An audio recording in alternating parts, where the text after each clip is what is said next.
Hello दोस्तों, आप सभी का स्वागत है आपके अपने YouTube channel crack general knowledge exam में। दोस्तों, आप लोग कैसे हैं? आई होप कि आप सब बहुत अच्छे और स्वस्थ होंगे।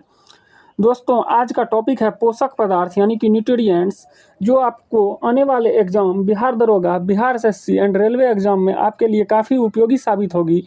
इसलिए इस बार हम इस चैप्टर का अध्ययन करेंगे, साथ ही इसके साथ हम इसके प्रीवियस ईयर क्वेश्चन को भी देखेंगे, जो आपको आने वाले एग्जाम में आपके लिए काफ़ी फायदेमंद साबित होगी। तो चलिए आज का टॉपिक शुरू करते हैं। पोषक पदार्थ यानी कि न्यूट्रिएंट्स। जिस भोजन का हम सेवन करते हैं उसमें अनेक रासायनिक तत्व होते हैं।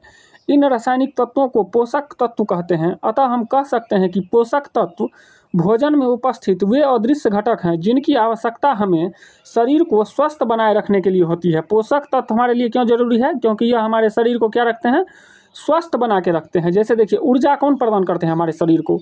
कार्बोहाइड्रेट तथा वसा, यह ऊर्जा प्रदान करते हैं। शरीर निर्माण करते हैं प्रोटीन और जल। प्रोटीन और जल क्या करते हैं? शरीर निर्माण करते हैं। रोग से रक्षा कौन करते हैं? विटामिन और खनिज यानी मिनरल्स। विटामिन एंड खनिज जो है ये हमारे रोगों से रक्षा करते हैं। देखिए, पोषक पदार्थ जो होते हैं ये मनुष्य के शरीर में विभिन्न कार्यों के लिए निम्नलिखित पोषक पदार्थों की आवश्यकता होती है, जैसे कार्बोहाइड्रेट, वसा, प्रोटीन, विटामिन, खनिज लवण और जल। ये सब क्या है? पोषक पदार्थ हैं। अब देखिए, कार्बोहाइड्रेट क्या है? कार्बोहाइड्रेट के स्रोत हैं सभी अनाज, गेहूँ, जौ, मक्का, चावल, शहद, आलू, केला, अमरूद, गुड़, गन्ना, शकरकंद आदि। इसे शर्करा यानी शुगर भी कहते हैं, क्योंकि यह स्वाद में मीठे होते हैं। यह आपको क्या होते हैं? कार्बोहाइड्रेट के ये सभी स्रोत होते हैं। कार्बोहाइड्रेट जो होते हैं वो आपको 3 प्रकार के होते हैं। पहला होते हैं मोनोसैकेराइड, दूसरा होते हैं डाइसैकेराइड और तीसरा होते हैं आपको पॉलीसैकेराइड। अब आइए इन तीनों का अध्ययन हम विस्तार पूर्वक आपको करते हैं। मोनोसैकेराइड देखिए किसे कहते हैं। मोनोसैकेराइड जो होते हैं यह एक ही प्रकार के कार्बन अणुओं का बना होता है। यह सबसे सरल कार्बोहाइड्रेट होता है। पाचन क्रिया में इन्हें अंतिम रूप से प्राप्त किया जा सकता है मोनोसैकेराइड को, जैसे ग्लूकोज, फ्रुक्टोज, गैलेक्टोज, ये सभी क्या है? मोनोसैकेराइड के उदाहरण हैं। ग्लूकोज जो होते हैं यह तुरंत ऊर्जा यानी इंस्टेंट एनर्जी प्रदान करते हैं। ग्लूकोज का रासायनिक सूत्र होता है C6H12O6। यह आपको एग्जाम में पूछ भी सकता है, जो ग्लूकोज का रासायनिक सूत्र क्या होता है? तो C6H12O6। इस शरीर का ईंधन भी ग्लूकोज को आपको कहा जाता है। अब देखिए मोनोसैकेराइड। मोनोसैकेराइड के अंतर्गत आपको फ्रुक्टोज आते हैं। फ्रुक्टोज जो है दुनिया की सबसे मीठी प्राकृतिक शर्करा होती है फ्रुक्टोज। फलों के मीठेपन का कारण यही होता है, आपको फ्रुक्टोज होता है फलों के मीठेपन का कारण। शहद को शर्करा भी इसे कहा जाता है। इसे क्या कहा जाता है? शहद की शर्करा भी कहा जाता है। गैलेक्टोज। गैलेक्टोज जो है आमतौर पर प्रकृति में अन्य शर्कराओं के साथ मिलकर पाया जाता है। डेयरी उत्पाद जैसे दूध, मक्खन, खट्टी क्रीम, आइसक्रीम और दही, ये सभी लैक्टोज के रूप में गैलेक्टोज के सबसे अच्छे ये खाद्य स्रोत हैं। देखिए, डाइसैकेराइड क्या होते हैं? डाइसैकेराइड जब 2 मोनोसैकेराइड के अणु जुड़ते हैं तब यह बनते हैं डाइसैकेराइड। यानी हम कह सकते हैं कि जब 2 मोनोसैकेराइड जुड़ते हैं तब ये एक अणु बनता है जिसे डाइसैकेराइड कहते हैं। जैसे ग्लूकोज और फ्रुक्टोज मिलकर सुक्रोज बनाते हैं। ग्लूकोज और फ्रुक्टोज मिलकर क्या बनाते हैं? सुक्रोज। ग्लूकोज प्लस ग्लूकोज ये मिलकर माल्टोज बनाते हैं। ग्लूकोज प्लस ग्लूकोज मिलकर क्या बनाते हैं? माल्टोज। ग्लूकोज प्लस गैलेक्टोज मिलकर बनाते हैं आपको लैक्टोज बनाते हैं। यह आप याद रखिएगा दोस्तों, ये एग्जाम में आपको कभी कभी पूछ देता है। सुक्रोज देखिए क्या होता है? सुक्रोज जो होता है जो कि ग्लूकोज और प्लस फ्रुक्टोज से मिलकर बनता है। सुक्रोज किससे मिलकर बनता है? ग्लूकोज प्लस फ्रुक्टोज से। तो सुक्रोज जो है गन्ने एवं गुड़ की शर्करा को कहा जाता है। टेबल शुगर यानी चीनी भी सुक्रोज का ही बना होता है। टेबल शुगर यानी चीनी किसका बना होता है? आपको सुक्रोज का ही बना होता है। अब देखिए, डाइसैकेराइड के अंतर्गत माल्टोज। माल्टोज आपको ज्वार, मक्का, गेहूं एवं अंकुरित अनाज की शर्करा को कहते हैं। शराब में यह पाई जाती है माल्टोज। लैक्टोज जो है यह आपको दूध में पाया जाता है। दूध में क्या पाया जाता है? लैक्टोज पाया जाता है। अब देखिए पॉलीसैकेराइड। पॉलीसैकेराइड क्या होते हैं? यह सबसे जटिल शर्करा है। कौन? पॉलीसैकेराइड। इसके निर्माण में 2 या 2 से अधिक मोनोसैकेराइड भाग लेते हैं। पॉलीसैकेराइड के निर्माण में 2 या 2 से अधिक मोनोसैकेराइड भाग लेते हैं। यह भोजन को संचित करने का कार्य करता है पॉलीसैकेराइड। स्टार्च। देखिए स्टार्च, यह स्टार्च जो है पौधों में पाया जाने वाला सबसे आम खाद्य भंडारण पॉलीसैकेराइड है। कैप्सूल भी जो बना होता है उसका बाहरी आवरण वो स्टार्च का ही बना होता है। उसके बाद आता है सेलुलोज। सेलुलोज पौधे में पाया जाने वाला एक अन्य महत्वपूर्ण पॉलीसैकेराइड है। कौन? सेलुलोज। सेलुलोज भी आपको पौधे में पाया जाने वाला एक महत्वपूर्ण पॉलीसैकेराइड है। पॉलीसैकेराइड के अंतर्गत हम देखते हैं आपको ग्लाइकोजन। ग्लाइकोजन जानवरों में प्रमुख भंडारण पॉलीसैकेराइड ग्लाइकोजन यकृत और मांसपेशियों में संग्रहित होता है और यह जानवरों में ऊर्जा के आरक्षित के रूप में कार्य करता है। ग्लाइकोजन। काइटिन देखिए, काइटिन एक नाइट्रोजन युक्त कार्बोहाइड्रेट है जो मुख्य रूप से कवक में पाया जाता है। कवक की जो कोशिका भित्ति होती है वह आपको काइटिन की ही बनी होती है। कवक की कोशिका भित्ति काइटिन नामक यौगिक से बनी होती है। आइए हम वसा के बारे में अध्ययन करते हैं। वसा जो है अर्थात चिकनाई शरीर को क्रियाशील बनाए रखने में सहयोग करती है। वसा शरीर के लिए उपयोगी है किंतु इसकी अधिकता हानिकारक भी हो सकती है। सामान्यतः हमारे शरीर में वसा यानी लिपिड के रूप में मिलती है। इसमें कार्बन, हाइड्रोजन एवं ऑक्सीजन विभिन्न मात्राओं में उपस्थित रहते हैं। वसा सामान्यतः 20 डिग्री सेंटीग्रेड ताप पर ठोस अवस्था में होते हैं, परंतु यदि वे इस ताप पर द्रव अवस्था में हैं तो उन्हें वसा को क्या कहते हैं? तेल कहते हैं। अगर 20 डिग्री सेंटीग्रेड ताप पर ही वसा द्रव अवस्था में है तब इन्हें तेल कहते हैं। सामान्यतः एक वयस्क व्यक्ति को 20 से 30% ऊर्जा जो है यह वसा से प्राप्त होनी चाहिए। 1 ग्राम वसा से 9.3 किलो कैलोरी ऊर्जा उत्पन्न होती है। ये पूछेगा आपको एग्जाम में, जो 1 ग्राम वसा से कितनी कैलोरी ऊर्जा प्राप्त होती है, तो 9.3 किलो कैलोरी ऊर्जा उत्पन्न होती है। अब देखिए वसा के स्रोत, मक्खन, घी, दूध, पनीर, अंडे की जर्दी, मांस, तेल आदि ये वसा के स्रोत हैं। वसा जो होते हैं वो मेनली 3 प्रकार के होते हैं। पहला होते हैं संतृप्त वसा जिसको सैचुरेटेड फैट कहते हैं। दूसरा होते हैं असंतृप्त वसा जिसको अनसैचुरेटेड फैट कहते हैं। और तीसरा होते हैं ट्रांस फैट। अब आइए इन तीनों का विस्तार पूर्वक अध्ययन हम करते हैं। सैचुरेटेड फैट यानी संतृप्त वसा किसे कहते हैं? संतृप्त वसा रक्त में कोलेस्ट्रॉल के स्तर को बढ़ाती है। इस प्रकार की वसा का सेवन कम मात्रा में किया जाना चाहिए। जैसे संतृप्त वसा के उदाहरण हो गए मक्खन, पनीर, मांस, घी, डालडा। ये सब क्या करती है? रक्त में कोलेस्ट्रॉल की मात्रा को बढ़ाती है संतृप्त वसा। आगे देखिए असंतृप्त वसा। असंतृप्त वसा वास्तव में हमारे स्वास्थ्य के लिए अच्छा है।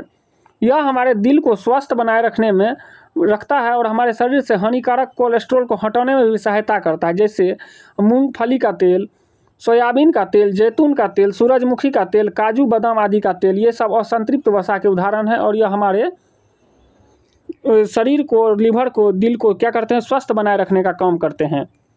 अब देखिए ट्रांस फैट। ट्रांस फैट किसको कहते हैं? ट्रांस वसा, इन्हें खाने से हमारे शरीर में बुरे कोलेस्ट्रॉल की मात्रा बढ़ जाती है तथा अच्छे कोलेस्ट्रॉल की मात्रा कम हो जाती है, जिसके कारण हार्ट, दिल की बीमारी हो सकती है। ये पाए जाते हैं आपको फास्ट फूड, पिज्ज़ा, कुरकुरे में क्या पाए जाते हैं? ट्रांस फैट पाए जाते हैं। अब देखिए वसा के कार्य। वसा क्या करती है? वसा आमतौर पर शरीर में ऊर्जा का संग्रहित स्रोत है जो त्वचा के नीचे जमा रहता है। वसा विशेष रूप से मानव शरीर में एक सुरक्षात्मक परत का कार्य करता है और सुरक्षा प्रदान करता है। वसा शरीर के अंगों को बाहरी आघात से बचाते हैं। वसा शरीर के तापमान को भी बनाए रखते हैं और वसा स्वस्थ कोशिका कार्य को बढ़ावा देते हैं। ऊँट के कुबर में भी आपको वसा पाया जाता है। ऊँट के कुबर में क्या पाया जाता है? वसा पाया जाता है। अब आइए देखते हैं प्रोटीन। प्रोटीन क्या है? प्रोटीन एक जटिल कार्बनिक पदार्थ है जिसका गठन कार्बन, हाइड्रोजन और ऑक्सीजन एवं नाइट्रोजन तत्वों के अणुओं से मिलकर बना होता है। आपको पूछेगा एग्जाम में प्रोटीन किस चीज़ का बना होता है, कि उस प्रोटीन का गठन कैसे होता है? तो प्रोटीन का गठन कार्बन, हाइड्रोजन, ऑक्सीजन एवं नाइट्रोजन तत्वों के अणुओं से मिलकर बना होता है।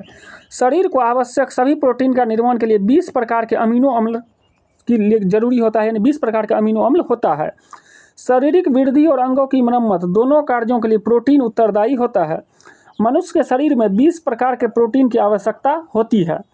जैसे 20 प्रकार की प्रोटीन को जो आवश्यकता होती है उसमें आवश्यक अमीनो अम्ल 10 जो है वह भोजन के द्वारा हमको मिलते हैं और अनावश्यक जो अमीनो अम्ल होते हैं वह शरीर में 10 जो होते हैं शरीर में स्वयं निर्मित होते हैं। अब देखिए प्रोटीन जो होते हैं, अमीनो अम्ल जिस बंध के द्वारा जुड़कर प्रोटीन का निर्माण करते हैं उसे पेप्टाइड बंध कहते हैं। अमीनो अम्ल जिस बंध के द्वारा जुड़कर प्रोटीन का निर्माण करते हैं उसे क्या कहते हैं? पेप्टाइड बंध कहते हैं। मानव शरीर का लगभग 15 से 17% भाग प्रोटीन का बना होता है। मानव शरीर का लगभग 15 से 17% भाग किसका बना होता है? प्रोटीन का बना होता है। और प्रोटीन प्रति ग्राम 4.2 किलो कैलोरी ऊर्जा प्रदान करता है। प्रोटीन के स्रोत हैं दूध, पनीर, दाल, मांस, मछली, अंडा, ये सभी जो है प्रोटीन के स्रोत हैं। अब आइए देखिए प्रोटीन की प्राप्ति। शरीर में रक्त में से जो होते हैं हीमोग्लोबिन, फाइब्रोनिजन और प्रोथ्रम्बिन पाए जाते हैं। गेहूं में ग्लूटेन पाए जाते हैं। गाजर में कैरोटीन पाया जाता है। अंडा का जो सफ़ेद भाग है उसमें एल्बुमिन और पीला भाग में विटेलिन पाया जाता है। दूध में केसिन पाया जाता है। हड्डी में कोलेजन नामक प्रोटीन पाए जाते हैं। मांसपेशी में एक्टिन और मायोसिन पाए जाते हैं। बाल, नाखून, सींग, फूड में अल्फा कैरोटीन पाए जाते हैं। कोलेजन मानव शरीर में सबसे प्रचुर मात्रा में पाया जाने वाला प्रोटीन है। अब देखिए प्रोटीन की कमी से होने वाला रोग, पहला है क्वाशियोरकोर। ये जो होता है यह मुख्यतः बच्चों में होती है। इसके कारण शरीर एवं मानसिक वृद्धि रुक जाती है और हाथ पैर क्या होते हैं, सूख जाते हैं और पेट फूल जाता है क्वाशियोरकोर में। उसके बाद प्रोटीन की कमी से होते हैं मेरासमस। मेरासमस भी यह प्रोटीन की कमी के कारण होता है। इसे सूखा रोग भी कहते हैं मेरासमस को, जिसमें शरीर सूख जाता है और वजन क्या होता है आपको कम हो जाता है। यह दोनों रोग मुख्यतः बच्चों में पाए जाते हैं। अब देखिए खनिज लवण यानी मिनरल्स।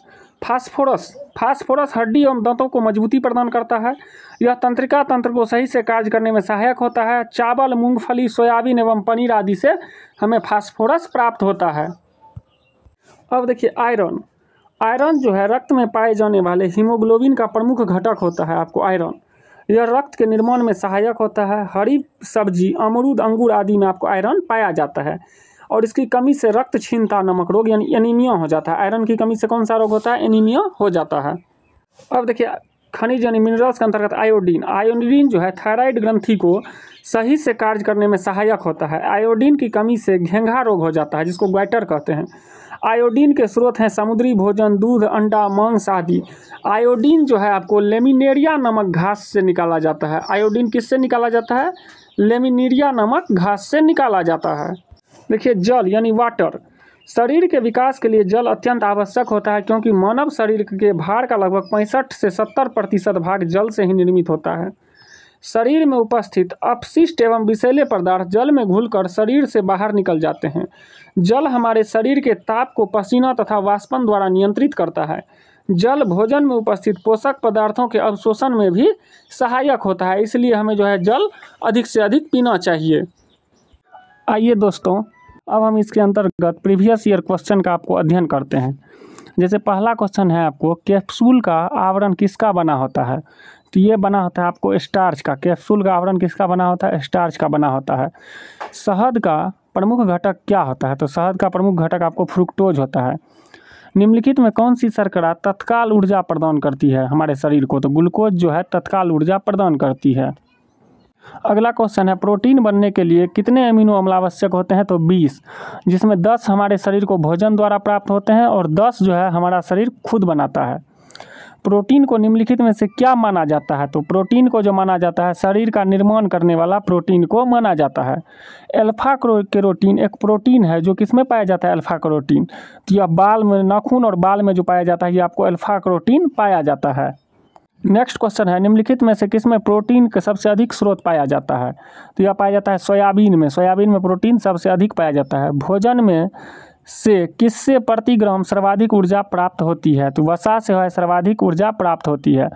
ऊंट बिना पानी के कुछ दिनों तक मरुस्थल में रहता है, ऐसा वह कर पाता है क्यों कर पाता है? क्योंकि अपने कुंवर में जमा किए गए पानी के वह क्या करता है, प्रयोग करके, चिकनाई का प्रयोग करके वह मरुस्थल में जीवित रह जाता है। नेक्स्ट क्वेश्चन है, उपास्थि तथा हड्डियों के निर्माण और संपोषण में आवश्यक तत्व क्या होता है? तो कैल्शियम होता है।